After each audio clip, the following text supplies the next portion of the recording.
Welcome back to the deep dive. Today we're immersing ourselves in a source that is, it's profoundly resonant. It's deeply challenging, for sure. Yeah, and ultimately just a staggering testament to the power of human survival. It really is. We're tackling a decades-long personal history, a memoir. It documents one woman's journey through just profound intergenerational trauma. And specifically, her survival of family-controlled commercial sexual exploitation of children, or CSEC. Right, and all of this unfolded within the suffocating silence of central Pennsylvania. And I think that's the key here. This is, it's so much more than just a survivor's account. It's a forensic investigation into a culture of silence. That's a great way to put it. What makes this material so compelling, I think, is how the author, Kate Price, she used her intellectual firepower to basically dismantle a life that was already planned out for her. A path of quiet obedience. Exactly, a path of suppressed ambition that she completely rewrote through these two parallel and really powerful forms of knowledge. Which are? Rigorous academic scholarship on one hand, and then this fierce, often incredibly painful, personal reckoning with suppressed memory on the other. And that's the core engine of this entire deep dive, isn't it? That central tension. You have the systemic failure of the culture, the betrayal of absolute necessary silence in a tight-knit Appalachian community. Right. And you set that against the one survival mechanism she sort of stumbled upon. Which was her mind. An insatiable, unstoppable intellectual curiosity. Absolutely. And that curiosity, it really served as our guiding principle. It allows us, looking back, to chart her path from this profound isolation and physical violence. All the way to becoming a leading activist, a respected scholar. And crucially, a force for familial healing and change.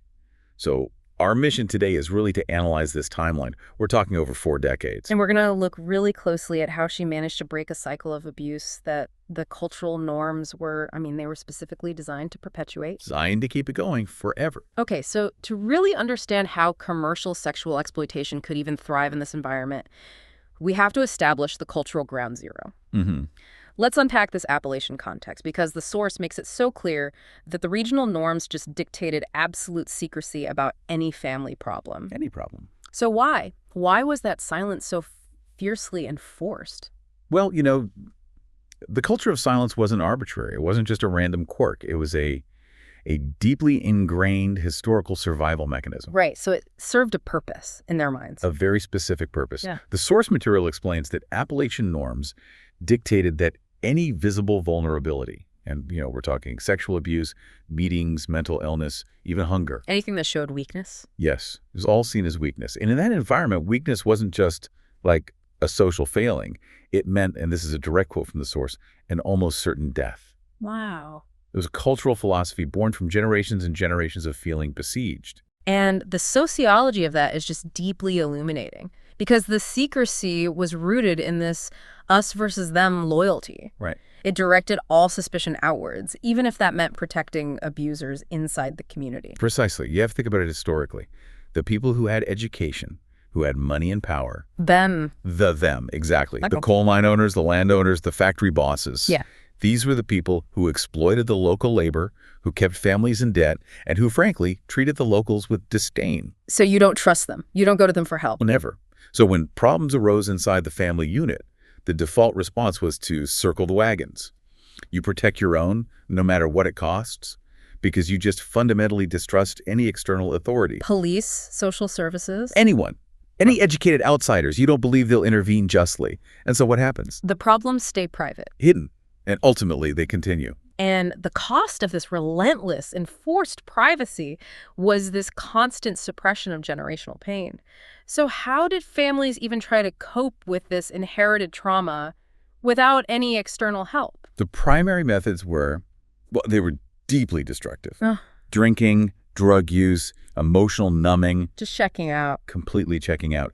These were the coping mechanisms that were passed down, and they were intended to suppress the weight of perpetual hardship and historical grief.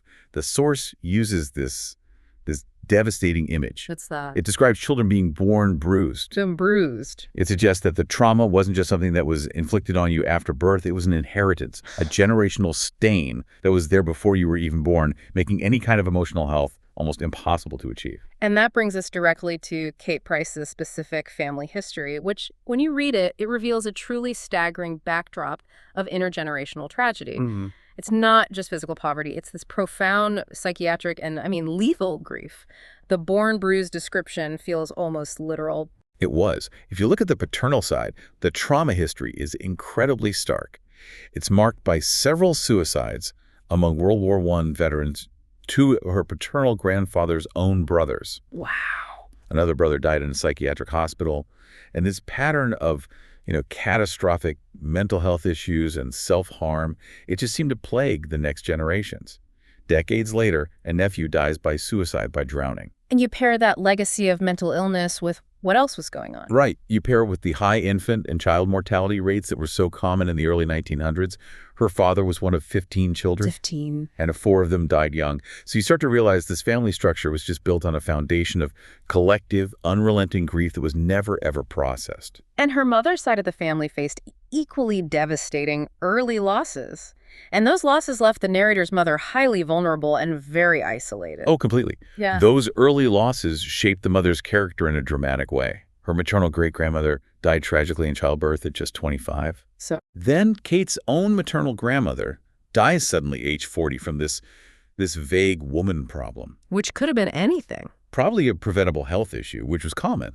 But that loss was pivotal. It left the mother alone at 16 years old. And crucially, her father quickly remarries a shrewd, bitter widow. A hostile stepmother. Exactly. And this created an environment of abandonment, of emotional erasure, and just deep hostility. And you can see how that provided a template for the mother's own later emotional paralysis. So given this backdrop of just relentless grief and distrust, the societal norms that were imposed specifically on women, they become even more restrictive. Of course. If the culture already distrusted education, it seems like it absolutely stifled female independence. It was a simple, brutal equation for girls. The norm was to be quiet, make food, service the men, and the source's phrase is chilling. It's fuck the men and boys, Yeah. become a low-wage factory worker, and, quote, not think. Women were effectively taught that their sole purpose was to act as these emotional and physical shock absorbers. To make everyone else's life easier. Yes, often at the complete expense of their own well-being and their own identity. And so the moment Kate showed intellectual promise, which, as we've said, was her survival mechanism, it was immediately labeled by her relatives as something worse than weakness. It was treasonous. And that is the crucial psychological control mechanism at play. Why treasonous? Well, because the educated class, the mine owners, the factory managers, they were the exploiters. They were the enemy. You were the enemy. So to seek a college degree, to gain intellectual power, was to align yourself with that enemy class. It was seen as a conscious act of betraying your own struggling family. And the family expectation was? Lethal in its simplicity. Not get higher than my raising. That pressure to stay small, to not rise above your station, it must have been just suffocating. It was designed to be suffocating. Because what does it do? It convinces the next generation that the very tool of their escape education is actually a tool of betrayal. So you stay trapped. It ensures that the brightest members of the community stay trapped, either economically or psychologically. And, it took her mother, despite all her own trauma, recognizing years later that Kate's fierce intellectual drive was the only realistic way out. And that allowed her to take this quiet, subtle stand against those norms. A very quiet stand, but a stand nonetheless. So if the culture is dictating silence and intellectual stagnation, Kate had to build her own internal sanctuary. You had no choice. And the source material highlights the library as her primary defense. It calls it her first passport. I love that phrase. What does that specific term tell us about her internal life? First passport, it immediately suggests an escape route, right? It's a document that promises entry into another country, another life. A different world. A completely different world. The library wasn't just a place to read books. It was her trusted and peaceful refuge. It was the one place where she knew with absolute certainty that she would always be safe. And she explicitly notes it was where adults didn't hit their children. And in a home that was characterized by violence and emotional chaos, the library offered order, safety, and silence. But the good kind of silence. And she even developed a strategy to use reading as a physical shield against her father. Which is just brilliant, a kind of in plain sight camouflage. Yeah. She realized he operated on a set of rules, no matter how warped they were. Mm-hmm. And she noted, "He never touched me when I was reading, my head buried in a book." That's incredible. But what's so fascinating is the paradox here. Her father, despite the culture's anti-intellectual stance, he actually admired her studiousness. Really? Yeah, he claimed ownership over her brilliant brain. He saw her intellectual capacity as a reflection of his own power, even if he didn't actually value the pursuit of knowledge itself. So that paradoxical admiration, that must have been a key survival loophole for her. A huge loophole. It allowed her the space to exist intellectually while the rest of her life was just completely under siege. It was the necessary tension, and it forced her to contrast the poverty of knowledge at home, where they only had an antique dictionary and this set of bright orange encyclopedias. Which her mother bought secretly. Right, with grocery money. Mm. She had to contrast that with the intellectual abundance of her friend's 4th Street house. And what was that like? That house was filled with floor-to-ceiling bookshelves, art, and thoughtful discussions. It wasn't just rich with things, it was emotionally rich. And it provided the blueprint for the kind of secure, intellectual life she so desperately needed to build for herself. The intellectual escapes were primary, but the source also notes there were other escapes. More physical maybe, but still highly focused routes out. Yes, and that focus was key. The focus required for certain activities provided a different kind of safety. Watching the Philadelphia Phillies play baseball was one. Yeah, during the games, she was typically just left alone. And she found the sport, it's driven by complex math and order, to be really soothing to her overwhelmed brain and her traumatized body. The structure of the game gave her a predictability that her home life completely lacked. And then there was the annual agricultural fair, a momentary collective reprieve for the whole family. The fair was this magical oasis. And it was magical because it was the one time the whole family experienced some kind of bond, a rare, fleeting sense of normalcy. A glimpse of something else. A brief glimpse of what a healthy family interaction might actually look like. But that magic was always temporary. It always ended sharply when they got home. Back to the rule that the terrible things that happened in our home were private. Meaning they were immediately reinstituted. The magic was over. And we do have to address the reality of those terrible things now. The memoir details the physical violence, the belt lashings, choking until she passed out, punches and kicks, but also this systematic psychological control that hints at the commercial nature of the abuse. The systematic acts are what's so chilling. The forcing of that shimmering, bluish-green, gooey liquid. Which she later suspected was a sedative. Right, and that's critical because it suggests preparation or drugging. It moves the abuse beyond spontaneous violence into something controlled, into exploitation. And the detail of the carved X on her left arm. Mirroring his own tattoo. It's a devastating act of possessive branding. It served as a permanent physical marker declaring, "You are mine." This is where the young survivor took her first active investigative step. It's like she planted the seed of the academic investigator she would later become. The CB radio incident. This is such a pivotal moment of self-validation for her.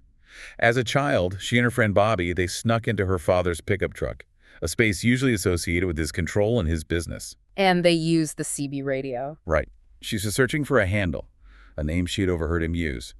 Chicken plucker. And what happened? A voice replied. That brief one-word confirmation planted this immovable knowing deep in her bones. It told her she wasn't crazy. Exactly. It told her she wasn't imagining the trauma, that the strange, terrible things happening were connected to an external, real-world network she couldn't name yet. It was the first time she had any external validation that the trauma was connected to a secret, sinister reality beyond just their house. And then decades later, when her scholarship finally intersected with her memory, the significance of that code name came into devastating focus. Absolutely. When she was researching CSEC as an adult scholar, she was able to confirm that chicken plucker is, in fact, recognized trucker slang for pedophile. Wow. That single piece of linguistic and academic confirmation, it transformed a fragmented, terrifying childhood memory into a verifiable, crucial piece of evidence confirming the commercial nature of the abuse. And that confirmation just underscores the necessity of her intellectual escape. She recognized that academic success was her only ticket out. And her mother supported this, but in these small, subversive ways. This was her mother's quiet stand. The scientific calculator. Providing the scientific calculator, paying for art camps, driving Kate to the library, all of these acts were kept secret from the father. Mm-hmm. And Kate recognized that pursuing her academic dream, becoming a scholar, an academic, it meant actively choosing the path of the outsiders her community warned her against. But that intellectual path was the only path to safety and self-determination away from that small mill town where intellectual curiosity was systematically crushed.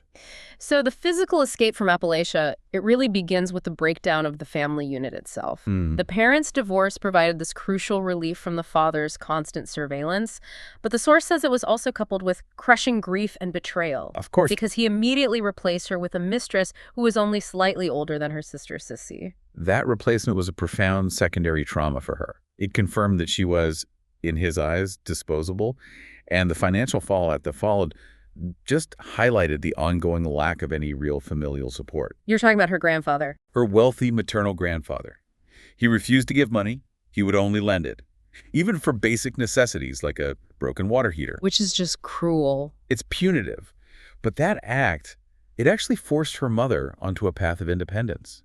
The mother was compelled to become financially and emotionally autonomous, and in doing so, she modeled a resilience that Kate would later rely on, even if it was born from sheer desperation. And once Kate was exposed to the wider world, New York City, Smith College, Right. the cultural constraints of Appalachia just shattered. The outside world confirmed her desire for exile.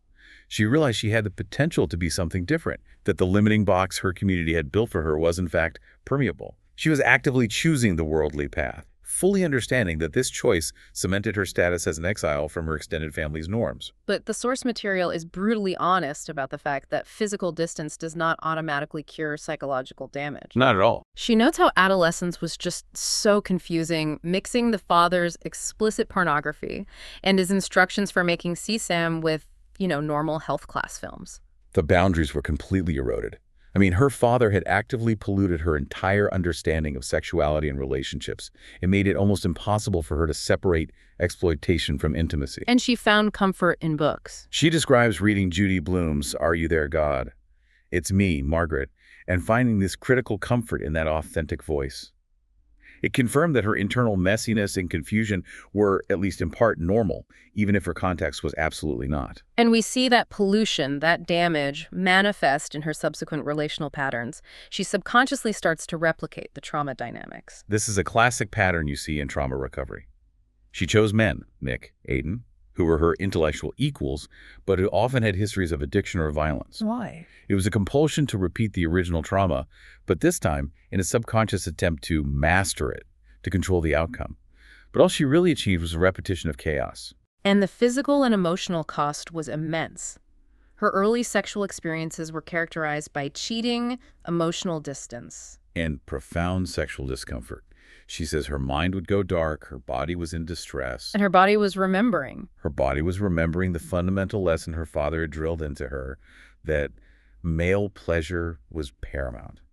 She was experiencing dissociation and physical pain because her body was operating on the learned survival protocol that her physical self existed solely for male consumption. And that led to this profound disconnection from her own desire and comfort. The depth of this despair led to a high school suicide attempt, which was narrowly averted by her friend Paige.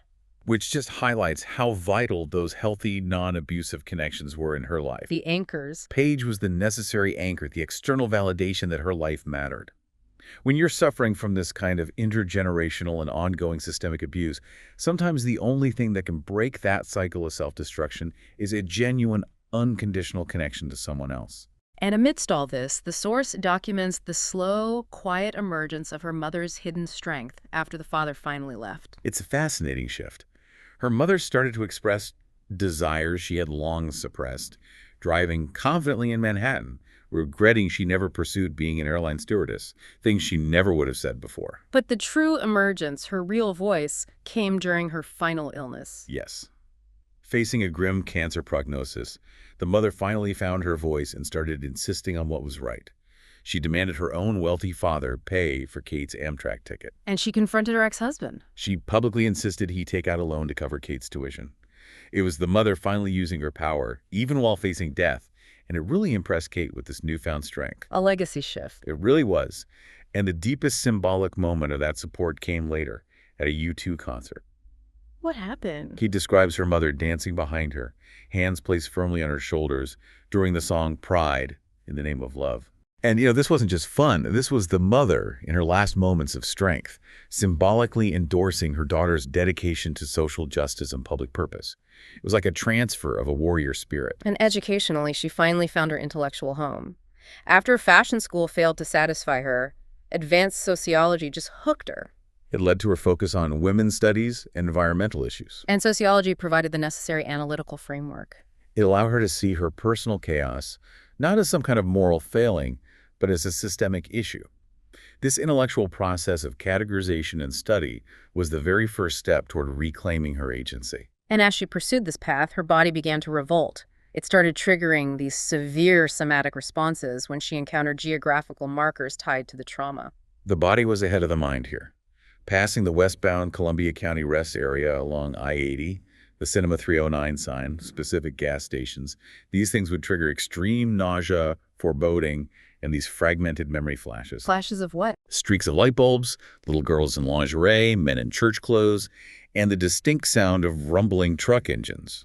Her physical self was holding the secret, the memory of exploitation tied to those specific roadside locations that her conscious mind was still too fragmented to access. That's somatic knowledge. Her body literally holding the memory eventually led her to seek clinical intervention that went beyond traditional cognitive therapy. Right, it had to. She found Dr. Bessel van der Kolk, a recognized trauma specialist, and began EMDR, eye movement desensitization, and reprocessing.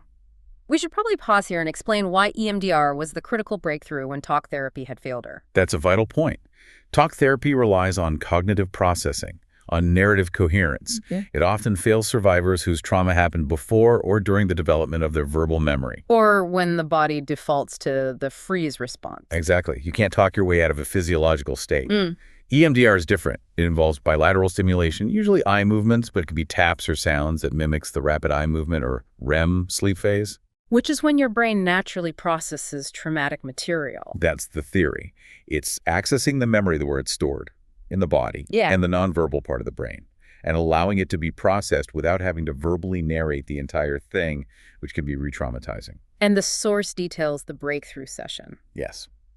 EMDR triggered a specific sensory memory.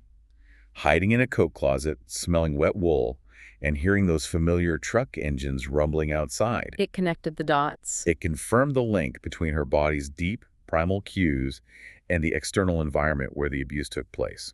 And the validation from Dr. van der Kolk himself must have been life-changing, just freeing her from decades of shame about her own responses during the abuse. It was profoundly liberating.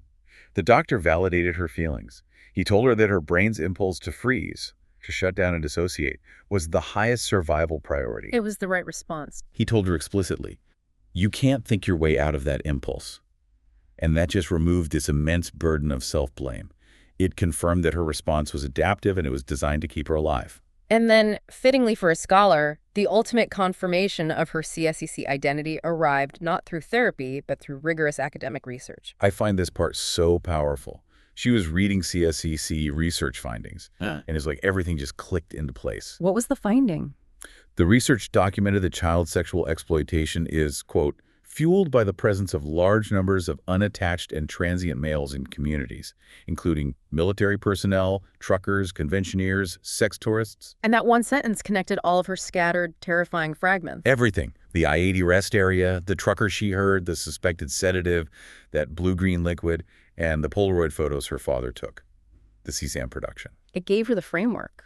It provided the necessary analytical framework to move from these fragmented, confused memories of abuse to the concrete, systemic understanding of child sex trafficking. She realized she hadn't just been abused, she had been a child sex trafficking victim exploited for commercial gain by her own father. And that realization provided the clarity she needed to fight back. It spurred her to retrain her physical self.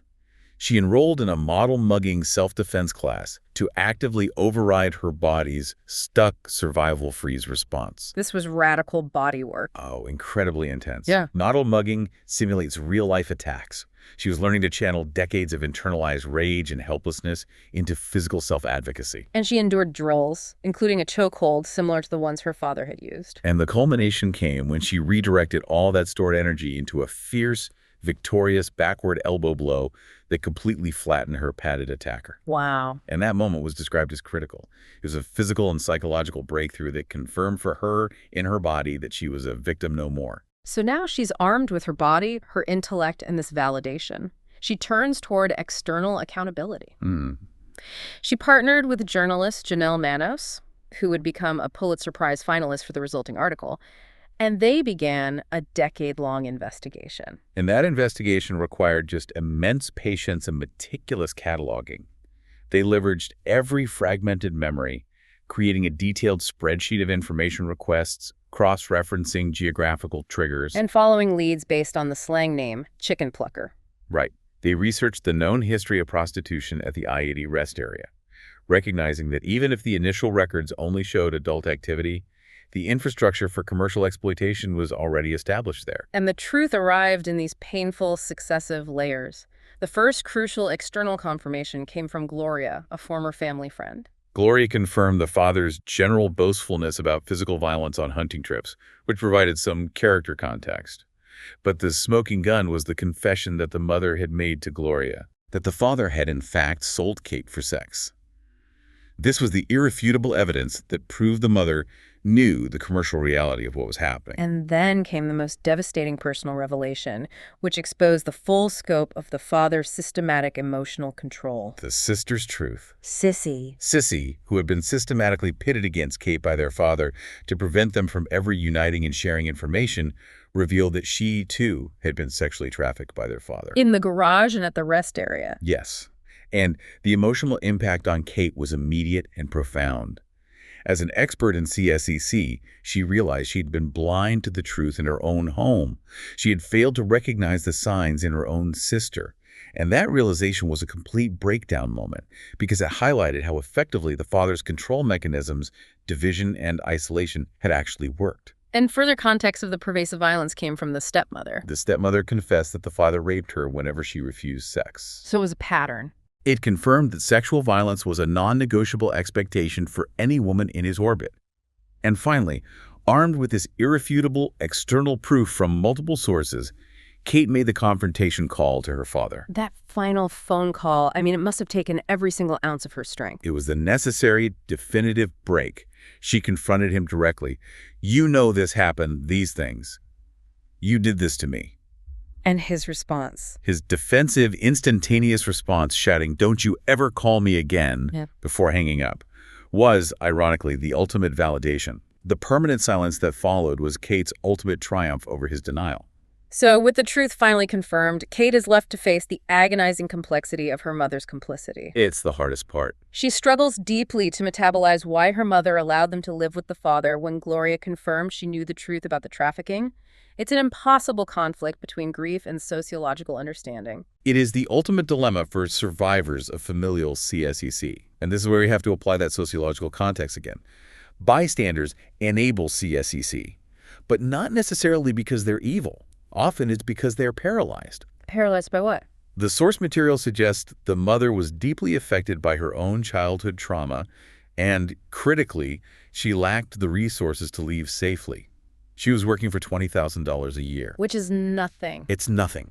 In that culture, while motherhood is idealized, the social system completely fails to provide poor mothers with the financial infrastructure needed to escape an abusive partner and protect their children without facing immediate poverty or, even greater danger. So the narrative moves toward this necessary but incredibly complex understanding of betrayal as a form of survival. Yes.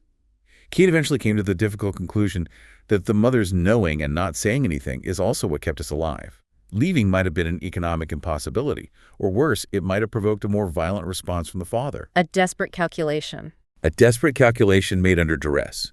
A tragic choice forced upon her by systemic poverty and these cultural expectations of silence. Next, we have the unavoidable question that hangs over this entire narrative. Why wasn't the father jailed? The criminal justice system seems to have just failed entirely here. Well, it's a perfect example of an uneven playing field. Familial CSEC is so often misidentified as simple, non-commercial child sexual abuse, or it's just ignored entirely. Why? Because perpetrators are highly skilled at hiding the exploitation within the protected privacy of the family structure. They leverage the very culture of silence that we talked about at the beginning. And the father relied on that deeply ingrained societal notion of childhood innocence. Exactly. I mean, we were reminded that historically, even foundational thinkers like Freud abandoned his original theories about child sexual trauma because he just couldn't believe that fathers would abuse their daughters. Society is predisposed to denial. And the father was charming. Highly manipulative. He charmed the community, ensuring that any victim's account, especially the account of a young girl, would be met with severe scrutiny, victim blaming, and these slut-shaming agendas. He was the nice guy everyone liked. Which made his victims' accounts unbelievable. And that structural reality is backed up by the research she encountered as a scholar. What are some of the key CSEC findings that align so precisely with her experience? Well, the data confirms her story is tragically not an anomaly. Research shows that somewhere between 15 to 36% of CSEC victims are exploited by family members. That's a huge number. It is. Furthermore, the mechanics of the abuse align. Perpetrators often produce CSAM of their children, like the Polaroid photos the father took, and they use it as an admission ticket to the Trappers Club to prove their willingness to engage in this crime. And age is a factor. A big one. Victims under the age of 12, which Kate was when the exploitation started, are statistically more likely to be trafficked by a parent or a relative. So this synthesis of personal suffering and validated scholarship, it turned her trauma into an actionable purpose. After she achieved her PhD and published her story, the public validation was immense. It was overwhelmingly positive. The article she helped write generated one of the highest amounts of online traffic for Globe magazine that year. And crucially, she notes, there were 0 trolls, only support. Which represents a powerful public shattering of the silence. The very silence her culture had tried to enforce for decades. And in her personal life, she and her husband, Chris, created the ultimate antidote to her upbringing. They adopted a son. Yes, creating the stable, safe family she had always visualized for herself. And she knows that Chris's idyllic upbringing, which was filled with Little League games and safe family road trips, that became the new blueprint. They chose a different path. They consciously chose to build a life based on security and transparency, rather than repeating the traumatic patterns of her own childhood. But her final choice wasn't total exile. It was a conscious decision to engage with the community that had failed her, a practice she identifies as standing in. We need to unpack what that means. Absolutely. What is standing in? Standing in is a concept that's rooted in womanist social justice theory. It contrasts really sharply with total escape. Instead of leaving permanently, which is exile, standing in is the act of returning to or remaining in a place where you've experienced trauma. But with power. Yes. But using your newfound power, academic, financial, emotional, to disrupt the harmful systems from within. It's resistance in place. So how did this manifest practically for Kate Price? She returned symbolically to Appalachia. She purchased an annual fair membership, the site of her only happy family memories. Reclaiming it. Reclaiming it. She made a donation in her mother's name for a memorial bench near Gross's French Fries, reclaiming the memory of that magical oasis. And most importantly, she joined the local anti-human trafficking task force. So she's using her PhD and her lived experience. Exactly. To dismantle the very cycles of abuse and exploitation in the mountains that once held her captive. Her final resolve is so powerful because it acknowledges the complexity of her own identity. She accepts that she needs both. She needs the grounding of the vast mountains of central Pennsylvania, her roots, and the expansion of the coastal sea of New England, her academic and liberated self, to satisfy her soul. And her commitment is clear? Clear and absolute. She says, I will work to disrupt cycles of child sexual abuse and trafficking in Appalachia and beyond until my last breath. It's the ultimate statement of resilience and purpose. You know, when we look back at this incredible synthesis of personal narrative and academic insight, we realize that Kate Price, she transformed this profound systemic suffering into a validated, actionable roadmap for societal change. A roadmap. A roadmap. She used every tool, her intellect, therapeutic guidance from pioneers like Vander Kolk, journalistic partnership, to emerge not just as a survivor, but as Kate the warrior. This book, which she describes as a necessary betrayal, It shattered the silence that nearly killed her and her sister. It's a defiant, public act that reclaims her story and her purpose. And provides light for all victims who were born bruised and isolated by cultural shame. And her journey, which spanned decades of chaos and division designed by her father, ultimately culminates in this reconciliation with her sister, Sissy.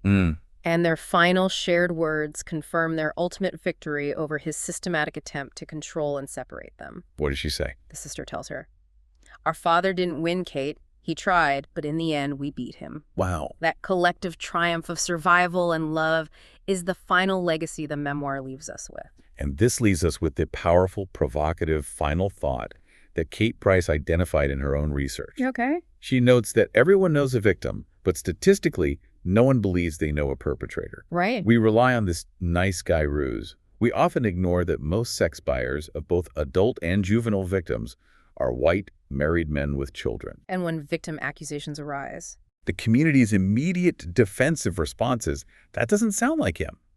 So we must challenge our own deep-seated assumptions about who the nice guy in our community might actually be. because that pervasive cultural silence, which Kate Price fought so hard to break. Ultimately, it ends with us.